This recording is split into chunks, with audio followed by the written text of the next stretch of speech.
गुरुर्ब्रह्मा गुरुर्विष्णुः गुरुर्देवो महेश्वरः गुरुः साक्षात् परब्रह्म तस्मै श्रीगुरवे नमः। वसुदेवसुतं देवं कंसचाणूरमर्दनं देवकी परमानन्दं कृष्णं वन्दे जगद्गुरुं। हरि ओम तत्सत्। हरि ओम तत्सत्। हरि ओम तत्सत्। सद्गुरुनाथ भगवान की जय। चैतन्य आश्रम आळंदी देवाची, पुणे महाराष्ट्र भारत। संस्थापक ब्रह्मीभूत सद्गुरु श्री अनाप महाराज, इनकी असीम कृपा से हम लोग श्रीमद् भगवद गीता का अभ्यास कर रहे हैं और उस अभ्यास के लिए संधि के नियम हम लोग समझने की कोशिश कर रहे हैं। एक नजर में इस संधि के नियम देख रहे हैं। आज हम लोग विसर्ग संधि के नियम देखेंगे।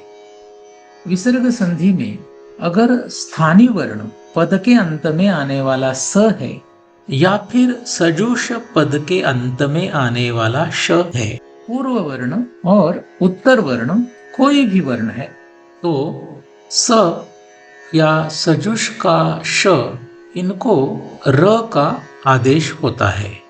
स सजुषो रूहु, ऐसे अष्टाध्यायी में सूत्र है। इस सूत्र से समझ में आता है।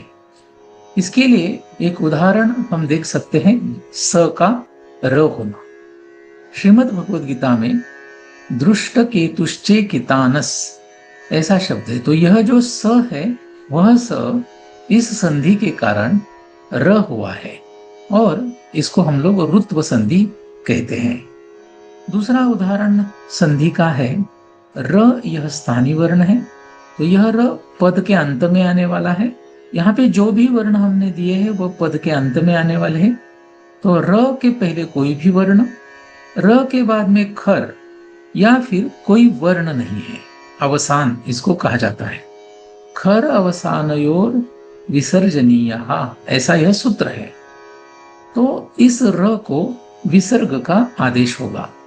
यहाँ पर र का विसर्ग होना। दृष्ट केतुश्चे कितानन, यहाँ पे जो र हुआ था इस पहले नियम के आधार से उस र का यहाँ पर हुआ है विसर्ग। तो दृष्ट केतुश्चे कितानः ऐसे हम कह सकते हैं।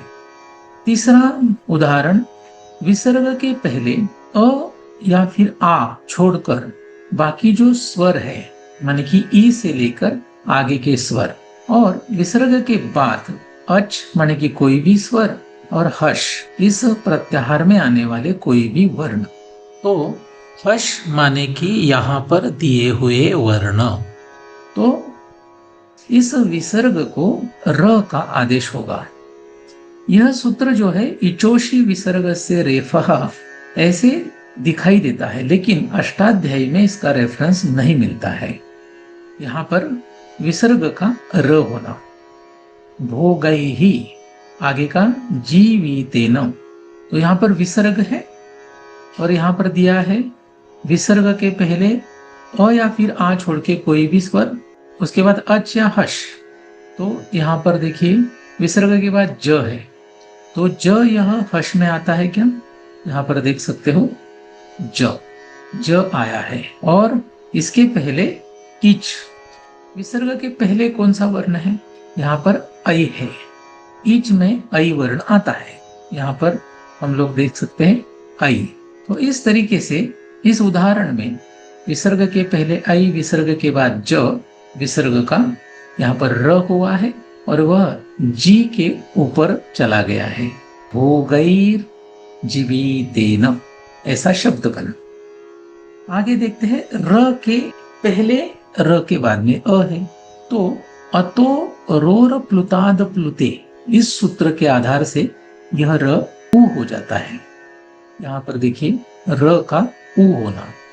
शब्दस्तुमूलर, र के पहले यह ल का अ है और र के बाद में अ है, तो यहाँ पर अ प्लस उ, क्योंकि ल के बाद अ है तो अ और यह र का हुआ उ, अ अधिक उ हो गया ओ, तो शब्दस्तुमुलो, ऐसे ये ओ यहां पर आ गया। र के बाद में अ के बजाय हश है, हश माने कि यह वर्ण, और र के पहले अ है, फिर भी उ यह आदेश वर्ण र के जगह पे हम लोग लिखेंगे। हशी च, इस सूत्र के आधार से यह उ होता है। र का उ होना, युयुधानर, र के पहले अ है लेकिन र के बाद में व है, और यह व जो है वह आप देख सकते हो कि हश में है कि नहीं। व यहां पर र के बाद में हश वर्ण है, तो यह हो गया उ, न का अ, और यह उ, अ अधिक उ, ओ हो गया, तो युयुधानो, ऐसे हमें शब्द मिलता है, युयुधानो विराटश्च। उसके बाद विसर्ग के पहले कोई भी वर्ण है, लेकिन विसर्ग के बाद खर वर्ण है, तो विसर्जनीय से सह, इस सूत्र के आधार से विसर्ग को स का आदेश होता है। लेकिन यहां पर हमें समझना है कि हमने कुछ कलर दिया है, तो ये क्यों दिया है।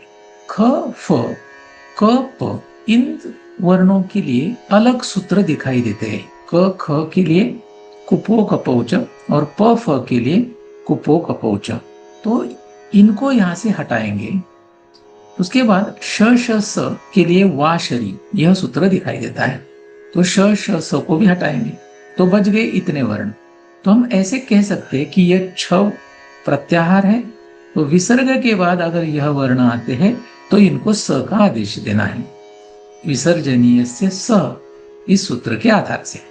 तो यहां पर देखिए विसर्ग का स होना, विसर्ग के बाद है त, विसर्ग के पहले अ, विसर्ग के बाद है त, ये त है, और उसके पहले कोई भी वर्ण चलेगा, तो स हो गया, दुर्योधनस तदा। उसके बाद अगर विसर्ग के बाद यह खर वर्ण माने कि छव वर्ण है और उसके बाद शर वर्ण है, पहला पार्ट वैसे ही है, विसर्ग के पहले कोई भी वर्ण, लेकिन यहां पर खर के बाद अगर शर वर्ण आता है तो स नहीं होगा। क्या होगा, विसर्ग का विसर्ग ही रहेगा, शर परे विसर्जनीय, ऐसे यह सूत्र है। तो शर वर्ण आया है खर वर्ण के बाद, विसर्ग का स ना होकर विसर्ग होना। क्षत्रियाहा, इसका जो क्ष है उसमें क श ऐसे दो वर्ण है, तो विसर्ग के बाद क और फिर उसके बाद श।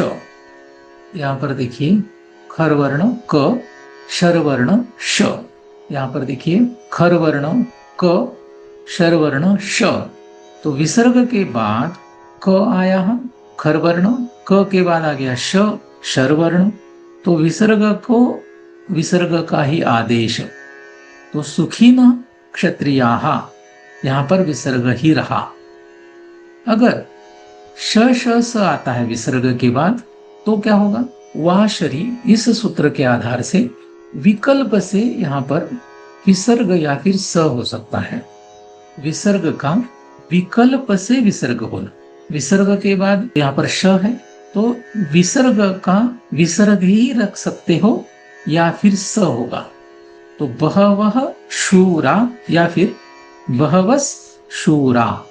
अगर बहवस शूरा करते हो तो व्यंजन संधि के आधार से इस स को श का आदेश होकर बहवस शूरा ऐसे होगा। यहां पर यह दिया है कि स का श कब होता है, स्तो शुनाशु, इस सूत्र के आधार से होता है। स को श का आदेश कब होता है, ष्टुनाष्टु से होता है। यह दोनों भी संधि हम लोगों ने देखी है। तो विसर्ग के बाद च या फिर छ आता है, तो यह कंडीशन कौन सी है, ये वाली है, विसर्जनीय से स। ट ठ आता है तो यह भी विसर्जनीय से सह, यह सूत्र है। कुपो कपौच, इस सूत्र में दो पार्ट है, विसर्ग के बाद क ख आए तो यहां पर एक चिन्ह दिया है, यह चिन्ह जो है वह जिह्वा मूलीय है, अर्ध विसर्ग सादृश्य इसका उच्चारण होता है। यह भी विकल्प से होगा, माने कि आप अर्ध विसर्ग सादृश्य इसका उच्चारण करो, चिन्ह लिखना है तो इस तरीके का लिख सकते हो, या फिर आप उसको विसर्ग ही रखो। विसर्ग के बाद प या फ आता है तो भी विकल्प से आप उसको विसर्ग ही रखो या फिर इस प्रकार का चिन्ह लिखो और उच्चारण इसका अर्ध विसर्ग सादृश्य करो। इसको उपधमानीय ऐसा कहा जाता है। तो यहाँ पर आप देख सकते हो विसर्ग का विकल्प से जीवामूलीय या फिर उपधमानीय होना, ये विकल्प से होगा।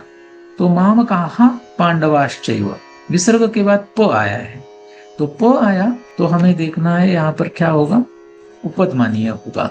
तो हम ऐसे लिख सकते हैं, यह चिन्ह लिख सकते हैं या फिर विसर्ग ही रख सकते हैं। यह आपके ऊपर निर्भर करता है, आपको ऐसे करना है या ऐसे करना है। उसके बाद र के बाद अगर र आता है, र के पहले कोई भी वर्ण है तो र का लोप होता है, रो री, इस सूत्र के आधार से र का लोप होना। धार्त राष्ट्रार रणे, र के पहले कोई भी वर्ण, र के बाद में र, तो क्या होगा, र का लोप, धार्त राष्ट्रा रणे। उसके बाद विसर्ग के पहले अ है, यानी कि रस्व अ, और विसर्ग के बाद रस्व अ के सिवाय कोई भी स्वर है तो विसर्ग का लोप होगा। अभी यहाँ पर जो सूत्र दिया है वह सूत्र अष्टाध्यायी में नहीं मिलता है। अतो नत्यचि विसर्ग लोपः, धृतराष्ट्रः उवाच, विसर्ग के बाद उ, विसर्ग के पहले रस्व अ है तो विसर्ग का क्या होगा, लोप होगा, धृतराष्ट्र उवाच। अभी विसर्ग के पहले आ है और विसर्ग के बाद अच या फिर हश है तो भी विसर्ग का लोप होगा, आतोषी विसर्गस्य लोपः, यह भी सूत्र अष्टाध्यायी में नहीं मिलता है। समवेताः युत्सवः, विसर्ग के पहले आ, विसर्ग के बाद में य, एक तो अच यहाँ पर चाहिए या फिर हश चाहिए, तो हश में आप देख सकते हो य है, तो यहाँ पर विसर्ग के पहले आ, विसर्ग के बाद में य, विसर्ग का लोप, समवेता युयुत्सवः। उसके बाद सह या फिर एषः, यह दो पद है, तो इनमें जो विसर्ग है इनके बारे में कहते हैं। तो इसके पहले अगर कोई भी वर्ण आता है और स के या फिर एषः के विसर्ग के बाद रस्व अ के सिवाय कोई भी स्वर या फिर हल, हल माने कि व्यंजन, तो इस विसर्ग का लोप होगा। इसके लिए अष्टाध्यायी में सूत्र दिखाई देता है, एतत्तदो सुलोपो कोरनन समासे हलि। यह थोड़ा बड़ा सूत्र है, इस सूत्र के आधार से यहाँ पर विसर्ग का लोप होगा। सह पुरुषः, तो प माने कि क्या है, हल वर्ण है, व्यंजन है वो, यानी कि व्यंजन भी चलेगा या फिर कोई स्वर भी चलेगा, लेकिन कौन सा स्वर नहीं होना चाहिए, रस्व अ नहीं होना चाहिए, उसको छोड़ के जो स्वर है वह चाहिए, यानी कि आ चल सकता है। तो यहाँ पर विसर्ग के पहले अ है, बाद में व्यंजन आया है प, तो विसर्ग का क्या होगा, लोप होगा, सह के बजाय स, पुरुषः।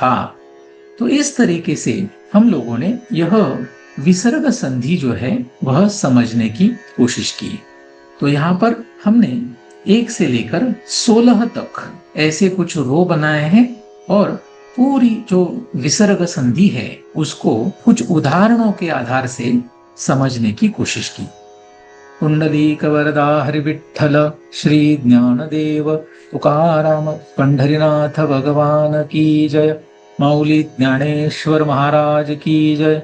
जगत गुरु तुकाराम महाराज की जय। सद्गुरुनाथ भगवान की जय।